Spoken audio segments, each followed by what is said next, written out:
글로벌한 외신을 전하는 외신 인사이드 시간입니다. 오늘도 현예슬 리포터와 함께합니다. 네. 안녕하세요. 네, 안녕하십니까. 오랜만이신 것 같아요. 네, 지난주에 오랜만에. 못 뵀어요. 지난주 제가 인터뷰하느라고. 네. 자, 이번 주에도 눈에 띄는 외신 소식들이 많이 올라왔습니까? 네, 이번 주에도 다양한 외신 소식 준비를 했는데요. 한 주 동안 저희 연합인포맥스 단말기에서 클릭수가 가장 많았던 외신 탑5 먼저 5위부터 설명해 드리도록 하겠습니다. 파이낸셜 타임즈 기사였는데요. 글로벌은행이 유가 하락으로 손실에 직면했다라는 내용의 기사였습니다. 바클레이즈와 웰스파고가 올 초에 미국 에너지 기업 합병에 8억 5천만 달러의 브릿지론을 제공했다고 하는데요. 다른 투자자들한테 매각을 해야 되는데 유가가 급락을 하게 되면서 다른 투자자들이 그 대출 매입을 꺼리고 있는 상황이라고 합니다. 이에 따라 은행이 브릿지론을 매각하지 못할 경우에는 상당한 손실이 있을 거라고 이 기사에서는 설명을 하고 있는데요.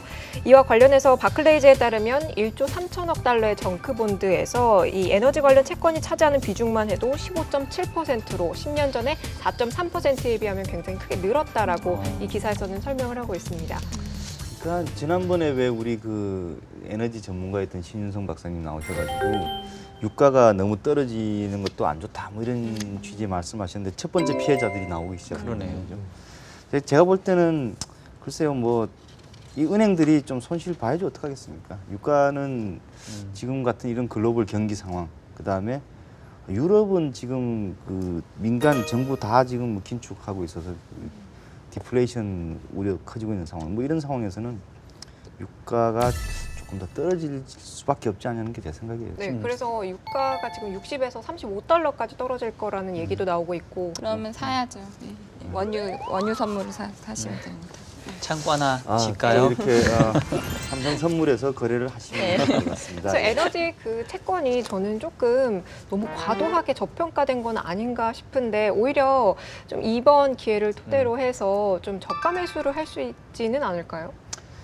저는 근데 저가 매수라는 거에 대해서는 굉장히 부정적인 시각으로 보는 사람이에요. 저가 매수라고 들어갔다가 초저가로 되팔고 나오는 사람들을 많이 봤거든요. 한번 보자님. 뭐 굳이 뭐 다음 주에 화내실 것 같아요. 아니야 한번 부장님뿐 아니라 뭐 그런 거 많았어요. 미국 금융위기 때 그 한 1년 지나고 나니까 이제는 다 빠졌지 하고 들어갔다가 더 깨진 그 사례를 꽤 봤습니다. 네, 다음은 4위입니다. 중국에서 폐쇄적 관광이 인기라는 파이낸셜 타임즈 기사였는데요. 요즘에 중국에서 대기 오염이 심각한 사회 문제로 대두가 되면서 사람들이 맑은 공기를 찾아 떠난다는 그런 현상이 발생하고 있다고 합니다. 사실 10월과 11월 같은 경우는 관광 비수기인데도 작년 동기 대비 한 20% 정도 관광객이 늘었다고 하는데요. 일부 소매상들 같은 경우는 신선한 공기를 깡통에 넣어서 팔기 시작했다고 이 기사는 전하고 있습니다. 네, 사실 중국인들이 받아들이기에는 이거는 생존의 문제예요. PM2.5라는 게 이게 중금속에 대한 농도를 이야기하는 거거든요. 보통 이제 뭐 150, 200 와도 못 살겠다라는 이야기 나오는데 900, 1000을 뚫으면 이게 진짜 죽을 수도 있는 거거든요. 그래서 이제 뭐 어린애들이 폐렴이나 어떤 폐암에 걸리는 확률 자체, 왜냐하면 이제 그 내성이라는 것들이 약해진 사람들이 이런 문제가 계속 겪으면서 문제가 되는데, 그래서 이제 중국도 이제 많은 대책들을 펴내고 있는데 문제는 이제 언제냐면 요게 가장 큰 원인은 중국이 뭐 태양광을 하겠다, 뭐 셰일가스를 하겠다 뭐라고 하지만 결국에는 이 석탄이 문제예요. 석탄이 이게 에너지뿐만 아니라 난방에도 들어갑니다. 그러니 이제 10월부터 이 문제들이 그 왔다 갔다 하는 거거든요. 그래서 중국 뭐 사실 저는 여기서 이야기해드리고 싶은 건 뭐냐면 사실 폐쇄적으로 시작해서 제가 너무 큰 그림을 그릴 수도 있는데 중국의 어떤 에너지 패러다임의 변화를 보셔야 돼요. 결국에는 석탄 비중을 줄일 수 있는 방법이 대기오염을 없애는 거거든요. 저는 세 가지 가스 문제밖에 없어요. 결국에는 첫 번째가 원자력인데 이건 뭐 전 세계 50개 중에서 지금 중국이 40몇 개를 짓고 있어요. 근데 시시하는 거죠. 일본 때문에 시끄러우니까. 그리고 나머지 한 가지가 이 가스 세 가지인데 셰일가스, 도시가스, 천연가스입니다. 천연가스가 분위기가 제일 좋죠. 러시아 때문에. 400조짜리. 요게 들어오면 어마어마한 인프라가 있는 거예요. 제가 보기에는 그 전에 사업 아이템 하나 딱 떠오르네요. 산소방. 중국의 산소방 이제 근데 뭔가 괜찮은데요? 뭔가? 느낌이 별론데. 느낌이 좀 뭔가 퇴폐적인 것 같아요. 아니 왜 그러세요? 이런 걸 노래할 땐 항상 이 짬밥이라는 게 필요하거든요. 제가 나이는 어리지만 그래서 중국에서 오래 살지 않았습니까? 네. 제가 볼 때 될 것 같아요. 아, 같이 하시죠. 알겠습니다. 예. 네, 다음 소식으로 넘어가 보도록 하겠습니다. 3위 기사인데요. 3위 기사는 22 부총재가 내년 1분기가 국채 매입의 판단을 할 때 굉장히 적기다라고 했던 AFP 통신 기사였습니다. 그 통신에서는 22 지도부가 국채 매입 가능성과 그 시점을 아주 그 명확하게 언급한 것이라고 지적을 하고 있는데요. 그런데 시장에서는 20의 결정에도 유로은행이 순순히 이 국채를 넘겨줄 수 있을지 좀 의문이다라고 했던 기사 내용이었습니다. 저는 좀 궁금했던 게 그 내년 1분기가 적기라고 했는데 그 이유가 특별히 있을까요? 글쎄요, 뭐 내년 1분기에 뭐가 있어서 그런 건 아닌 것 같고 이미 22는 사실 양적 완화 시작을 했거든요. 최근에 보면은 이미 양적 완화 시작했지만 이제 규모가 아직은 좀 크지 않았고 결국은 22가 목표로 하고 있는 그 2012년도 수준, 그러니까 한 1조 유로 정도로 자산 규모를 늘리려면 결과적으로는 국채까지도 매입을 해야 이제 그 규모를 충당할 수 있는데 아마 그 결정을 내년도 1분기 정도 하려고 하는 그 시기를 얘기한 게 아닌가. 내년 1분기에 뭐가 딱 예정되어 있는 것 같지는 않아요. 그러면 22 국채 매입의 이제 실질적인 걸림돌이 독일이 아니라 그 유로 은행이 되는 건가요? 근데 저는 조금 그 말은 이해가 안 되는 게 어차피 국채는 계속 시장에서 공급이 될 테고 또 뭐 얼마든지 유통시장에서 거래되기 때문에 꼭 유럽의 은행이 중앙은행에게 자기가 보유하고 있는 국채를 뺏기기 싫어서 이렇게 킵을 하고 뭐 이런 상황은 아닌 것 같거든요.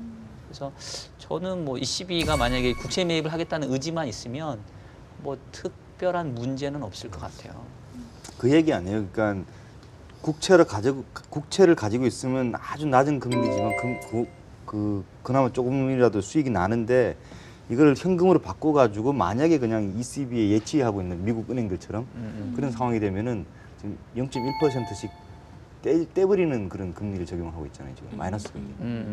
그렇게 되면은 그게 오히려 그 대출을 하라고 이렇게 막 부추겼던 그 조치 자체가 국채 매입에 걸림돌이 되는 건 아닌지 하는 그런 생각이 좀 듭니다. 예. 네, 그러면 다음 소식으로 넘어가 보도록 하겠습니다. 2위 기사 함께 보도록 할 텐데요. 월스트리트 저널 기사였습니다. 골드만삭스가 뉴욕 연은의 기밀을 누설한 직원을 해고했다라는 내용의 기사였는데요. 뉴욕 연은에서 일을 하다가 골드만삭스로 이직을 한 사원이 다른 부문에 있던 그 선임에게 그 뉴욕 연은의 은행 규제 관련 기밀 정보를 건넸다고 합니다. 골드만삭스 측은 누설한 정보가 전 고용주의 그 사전 동의 없이는 절대 유출해서는 안 되는 거였다고 이야기를 하면서 내부 조사 후에 계약 종료를 했다라고 이 기사는 전하고 있는데요. 아무래도 그 이직을 하다 보면 그 이런 일이 실제로 좀 많이 있을 것 같은데 이런 거를 막을 수 있을 만한 좀 제도적인 방법이 없을까요? 글쎄, 근데 사실 저는 이 기사 저도 보긴 했는데 제목이 좀 거창해가지고 뭔가 기밀이 있고 뭔가 좀 비밀스러운 뭔가 있는 줄 알았는데 뭐 이렇게 내용이 그렇게 크다. 기밀 같은 내용은 없더라고요. 기밀이 중요한 네, 건데. 약간 조금 낚인 것 같은 생각이 드는데 제가 이제 올해 초에 그 뉴욕 출장 갔었을 때 저도 뉴욕 연준 출신의 이코노미스트를 만났는데 근데 그건 있더라고요. 그 뉴욕에 여러 이제 그 연준이 있지만 뉴욕 연준이 특히 그 FOMC의 오퍼레이션 기능을 담당하고 있습니다. 그래서 다른 연준보다는 훨씬 더 많은 정보를 가지고 있고 여기서 이제 정보가 집중되기 때문에 좀 더 이쪽에 출신 그 뭐 이코노미스트건 직원들이 좀 다른 쪽으로 선호된다 이런 얘기 들었는데 글쎄요 얼마나 큰 기밀이었는지까지는 기사에는 나와 있지는 않은 것 같아요. 아마 그 기밀이었기 때문에 뭐 조사를 했다고 해서 알려주지 않는. 이 사람이 이런 기밀을 밝혔어요. 이렇게 그 기밀을 샅샅이 이야기하지는 않았을 것 같아요. 네, 다음은 이번 주에서 가장 많은 클릭수를 받았던 1위 기사를 소개해 드릴 텐데요. 일본 은행 총재가 환율 안정이 바람직하다라고 얘기하면서 엔저 용인에서 변화했다라는 니혼게이자이 신문 내용이었습니다. 구로다 일본 은행 총재가 환율은 경제와 금융의 펀더멘털을 반영을 해서 안정적으로 흘러가는 것이 바람직하다라고 발언을 해서 화제가 되고 있는데요. 그 니케이 신문은 여기에 대해서 일본 은행 총재가 이전의 발언에 대해서 좀 변화된 모습을 보이고 있다라고 얘기하면서 이에 따라서 엔저의 진행 속도에도 좀 영향을 미칠 거다라고 이 기사는 전하고 있습니다. 사실 변화했다기보다 본심은 이거였을 거라고 생각을 해요. 저는 지난주에 120엔 넘는 건 일단 원하지 않을 거다.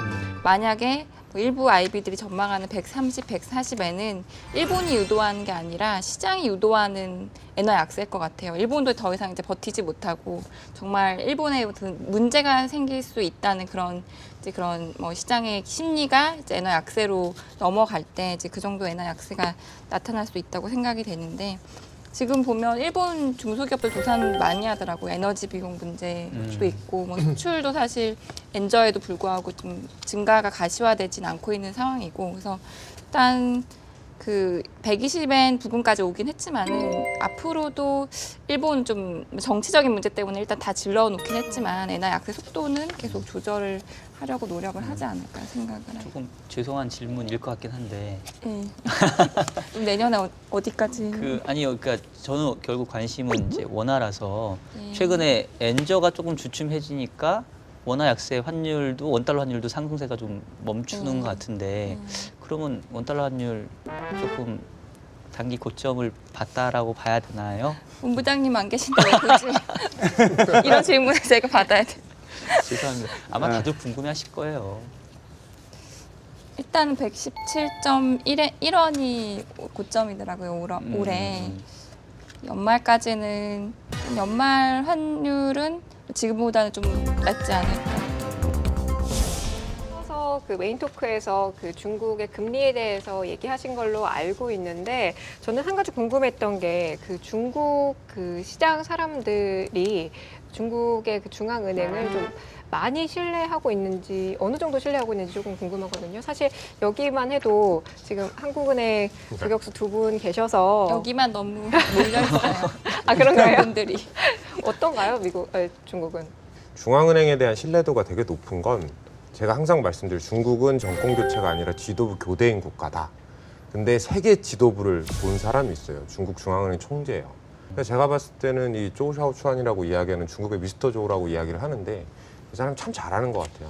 그리고 이제 이 큰 국가에 대한 유동성을 관리해오면서 사실 큰 탈 없이 온 게 아니라 성공적으로 진행하는 것 자체가 정부의 어떤 지지뿐만 아니라 시장 참여자들의 지지를 받고 있다고 저는 생각을 하고 있거든요. 그래서 한국이랑은 좀 다르다. 부럽네요.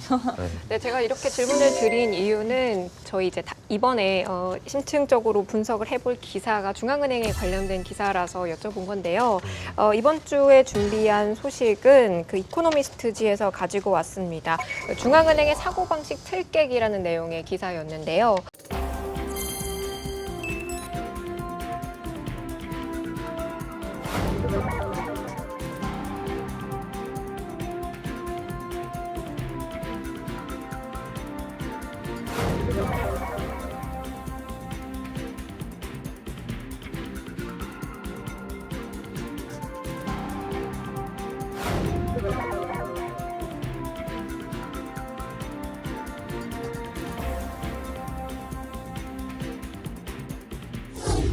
기사 내용에서는 지금 중앙은행의 예측성을 떨어지는 이유로 꼽았던 게 그 중앙은행의 오만 그리고 집단 사고로 꼽고 있는데 여기에 대해서는 동의들 하시나요? 중요한 원인인 것 같아요. 일단 근데 논의 자체가 지금 중앙은행은 예측을 잘 못한다 하는 걸 전제로 하고 있긴 한데요. 사실은 제가 중요한 얘기를 들었던 거는 2008년 그 서브프라임 모기지 사태가 이제 리만 파산으로까지 연결되고 나서 그해 한 12월쯤에 이제 그 미국에 출장을 갔었는데요. 그때 이제 뉴욕 연방은행도 갔었고 그 워싱턴에 있는 그 본사. 그러니까 그쵸 본사라고 해야 되나요? 네. 그게 이코노미스트 되게 많습니다. 그 뉴욕 저희 FRB의 이코노미스트들이 많은데 거기서 들은 이야기인데요. 2007년도까지만 하더라도 FRB는 이게 그렇게 심각한 문제인 줄 전혀 몰랐다 그러더라고요.